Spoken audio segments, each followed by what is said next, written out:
No, I'm not mad. I'm disappointed, honestly. And it's not your fault. Really, it's my fault because I expected better of you. So really, I'm disappointed in myself for believing that you were going to do this correctly. I mean, come on, Dad. I saw Kung Fu Panda on Thursday, and I did not rush home and make a video right away because I didn't want to be overly harsh. When I was leaving the theater, I was feeling really harsh. And now having slept on it, I still want to be harsh. I'm also supposed to bury the lead a little bit, retention hack, but I'm just not able to keep the disappointment out of my voice. This movie sucked. I almost fell asleep at multiple points. That is not hyperbole. I am not exaggerating. My wife almost fell asleep as well. It's real bad. Real bad. Real bad. Real bad. I'm gonna tell you about it, and then of course I'll let you know what my brood thought about it so you can see if it's worth your family's time. Okay, so you're probably wondering, what is Poe's journey gonna be this time around? What internal conflict must he overcome? Each movie so far has had some kind of theme, and his journey fits with that theme, and the villain is the antithesis of the theme. But after 3 movies, Poe is kind of on top of his game, so what's next? Well, it's not internal. No, he's pretty much got it all figured out. Now it's external. The movie opens up and Shifu is just like, okay, you can't be the Dragon Warrior anymore because reasons. Now you have to be a spiritual leader and pick a new successor. You have to. You got the staff, something about Oogway, and you have to do this, or else there's no reason for us to have another movie. So which of the Furious 5 will he choose to inherit the title? None. They are not here. Couldn't get the voice actors back, I guess. I don't know. So they just don't show up. But this fox, played by Awkwafina, does. Suddenly. I wonder where this is going. Also, she trauma dumps to Poe that she grew up on the streets and never learned to trust anyone. And he's too trusting. But he says there's good inside everyone. I wonder where this is going. And yes, you have to hear Awkwafina speak a lot in this movie, which was definitely a choice. I know she's kind of polarizing as a voice actor. I'm on the negative end. Maybe it's just voice acting, because I didn't mind her that much in Shang-Chi. It's Shang-Chi. Nobody cares, Simu. We get it. You speak Mandarin. Get a personality, bro. At the beginning of the movie, Tai Lung returns, and he attacks some goats and takes all of their iron because we're recycling plot lines, not just characters at this point. The goats show up and tell Poe, and Awkwafina says it's probably the work of the chameleon. So they head off to find this villain. The dialogue is all like that. I'm getting strong AI vibes from everything these days because all writing is just info dumps. Awkwafina dumps her background. The plot gets dumped on us. The villain, Chameleon, is introduced when guys are sitting around this table and saying out loud, "It's so crazy the Chameleon told us all to be here. We are the heads of the biggest crime families in the city. And, as we all know, she's a shapeshifter. She could be any one of us." Shocker! She is one of them. She demands they bring her more tribute. She says she needs the money for... Honestly, I'm not even sure. She claimed that there is a lot to buy and 2 days to do it, but really this scene only exists to say straight to us that she's the most powerful criminal and won't hesitate to kick somebody down some stairs when she's mad. The bad dialogue is just all over the place. The previous movie established that Poe has 2 dads, his real one and his adoptive one, but the movie really wants to make sure you know he's got 2 dads. They say it a lot. Yeah, we get what you're doing. It's very clever. The jokes are super surface level. They need to cross a giant lake to get to the city, and there is no bridge. I don't know. They just wanted an excuse to have him get into a fight and get a boatman.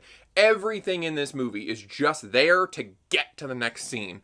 The boatman is a stork with a fish in its mouth, like Alien style, who does the talking, and the stork squirts a bunch of water into the fish's mouth, and Poe says, "He drinks like a fish," and Awkwafina wonders if he should be driving. Later, the city guard is called, and it's all bulls, and Poe says, "That's a lot of bull." Fortunately, each time there's a good long pause so the audience can catch their breath after these knee slappers. Nothing about this movie makes much sense either. The gigantic back entrance to the chameleon's secret lair is guarded by a bunch of, I don't know, I think these are eels. Look like murlocs, honestly. The entrance is massive, but for some reason has spinning blades that fly down the tunnel. Like, do you want visitors or no? Anyway, the chameleon gets his staff and opens a portal to the spirit realm and takes the kung fu from the previous 3 villains and other kung fu masters. She explains in yet another exposition dump that she couldn't learn kung fu because all the schools turned her down because she was too small. Okay, so see, now I see why the Furious 5 could not be there, because Viperous and Mantis would have been really confused at this point.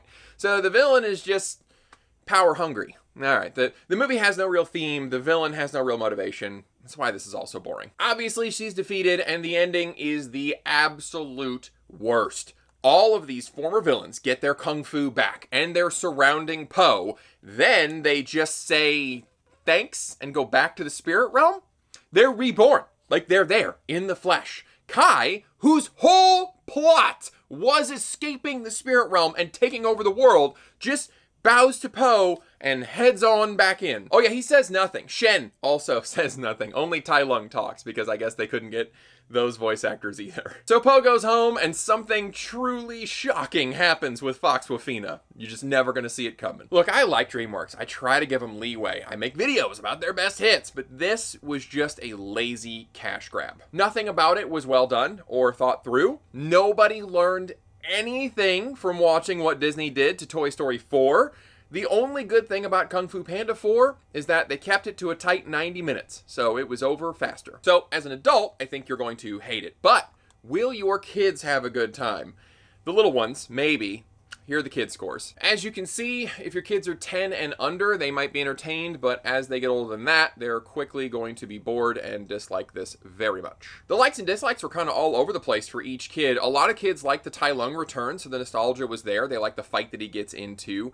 A lot of them really disliked the villain. Basically, her dialogue, her plot points, just the whole story surrounding her. Everybody was pretty bored by her. As you can see, the little one had one bathroom break and one attempt, which I denied because it was like 20 minutes after the first one. She was just bored and wiggled all in her chair. The younger ones liked some of those obvious jokes. They did think they were funny. So again, if you got little kids, they might like this. So you can see this is very much a little kid movie. If you have any over 10 that have been exposed to storytelling that is above the subtlety of Dora the Explorer, they're going to be bored. As it was, even my little kids followed the toddler for a bathroom break at the halfway mark because they just were not that invested. And there was another large family a few rows up from us, and they were fighting a battle as well. Even for the younger kids, this isn't that engaging. I strongly recommend you just wait for this one to come to streaming. Maybe allow it to play in the background for you kids. I'm afraid that you're going to find it a frustrating waste of money and time otherwise. If you have seen it, let me know what your thoughts are down below, or let me know what you think is going on with DreamWorks lately, because this is not an isolated incident. As always, I appreciate you watching, and I'll see you next time.